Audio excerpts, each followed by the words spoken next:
Good morning, good afternoon, good evening. To pause amidst a continual barrage of fresh horrors is a radical act.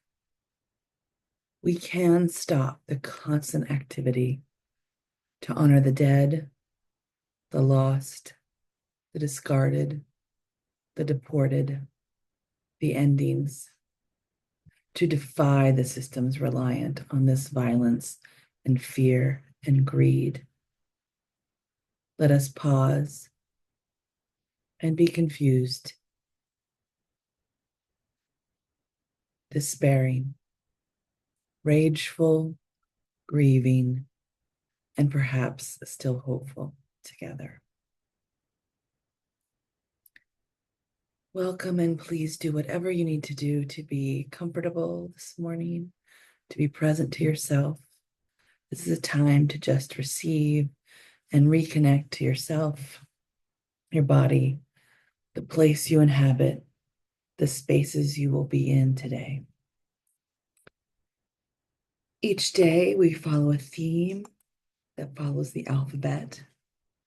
And today, here's some of the questions that we've been asking of late. And today's is limits. I often come back to this with my clients as a consultant, as a coach. This is a deeply, deeply extractive time for many organizations and institutions without a lot of awareness of how much things are weighing on us. And so we are left often to ourselves to set limits. And so I want to talk a little bit about limits today and also share with you some of my own poetry about what I've learned about setting limits and boundaries, why limits and boundaries at this time, and to really root it in a sense of staying in this for the long haul.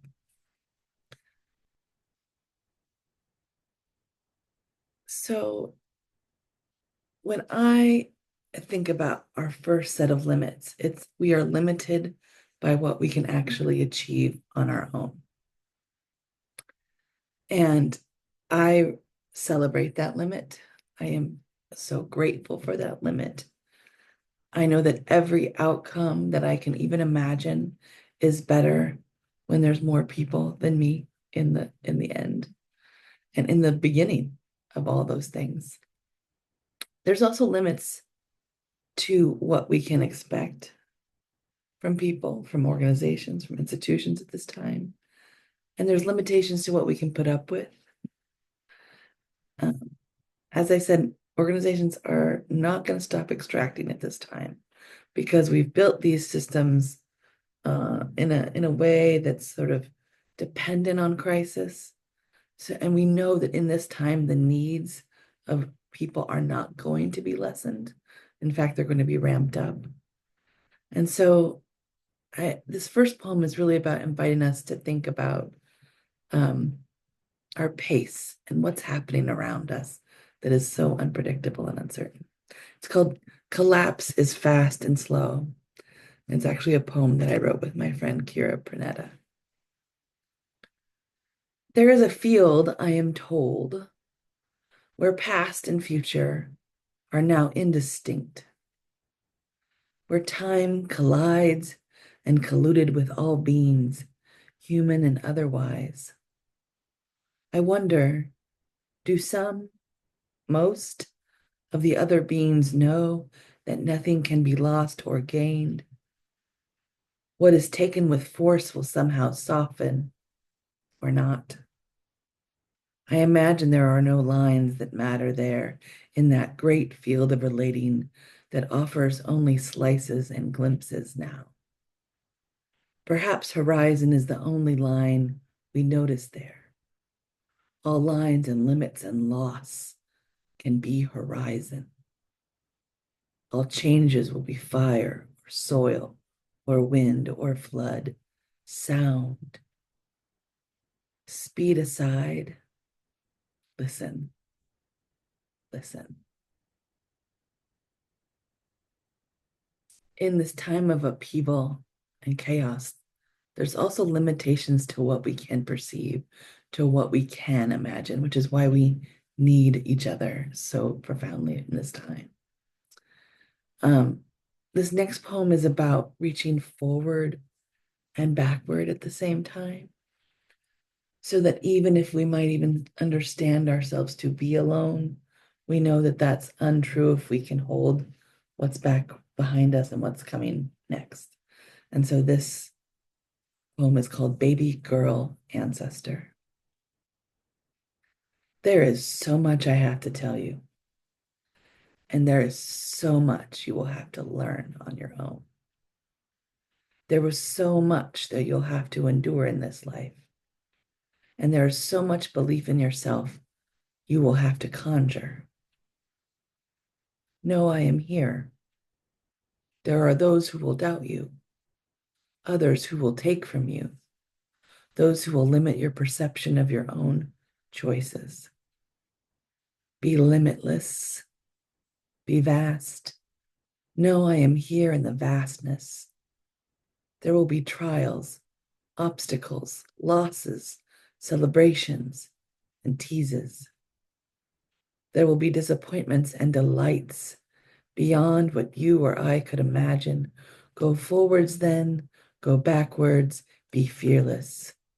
Know that I am here in the possibility, always waiting for you to arrive.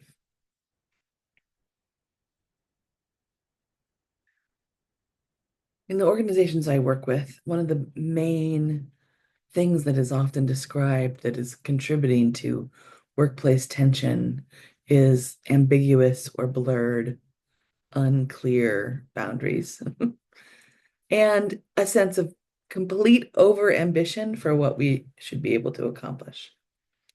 And so, in that environment, there has to be limitations of what I can expect from others and limitations of what I can offer, which is the only thing I get to control.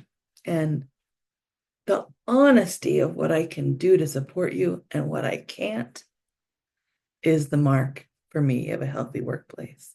It's realistic about what we can do and what we can't. And so, in one of the things I sort of, when I'm working with teams, I'll say, what do boundaries sound like inside your head? And I always get a list of things. It's like, it's okay to say no. It's okay if others get angry. It's not my job to fix anyone. I don't have to take responsibility for others. I can take care of myself, my loved ones first. Nobody has to agree with me. I have a right to my own reactions and feelings. And that core thing of I am enough. And so I'm always working with folks on we've got to keep this no as a complete sentence. And this last poem is one that I wrote when I was creating some profoundly clear boundaries in my family of origin, to end some cycles of violence. It's called I Weld. My fire burns so bright, I confuse metal. It is not a torch I turn on and off. It is not anything that requires fire retardant gear. My fire rebuilds infrastructure so that we protect what's sacred, not what crumbles and falls, not what divides and separates. I will weld nothing that wields power over, so I don't need steel. I weld what has been fundamentally broken, but it is never beyond retrieval and repair. It's what's eternal, after all. I weld new foundations. Brittle control and domination will never hold its seams. It may be strong, but my softness can fuse metal. And I might have mentioned in this space over this time together that My father and my grandfather were welders, as well as being farmers. And so that metaphor holds a lot for me. There is grief in setting those boundaries, but we are reckoning, and our new ways of leadership, our new standards of leadership have to include more limits. So, where are you getting good at recognizing those and making sure your values are aligned?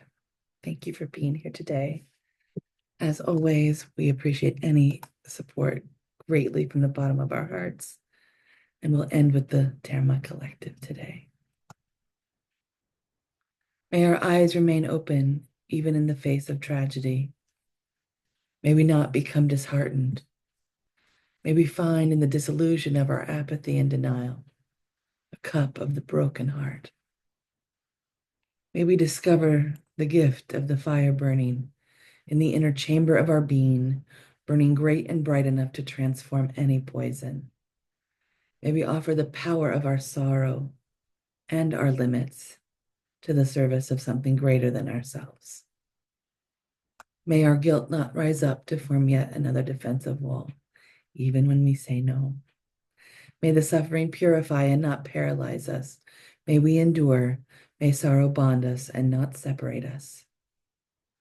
May we realize the greatness of our sorrow and not run from its touch or its flame.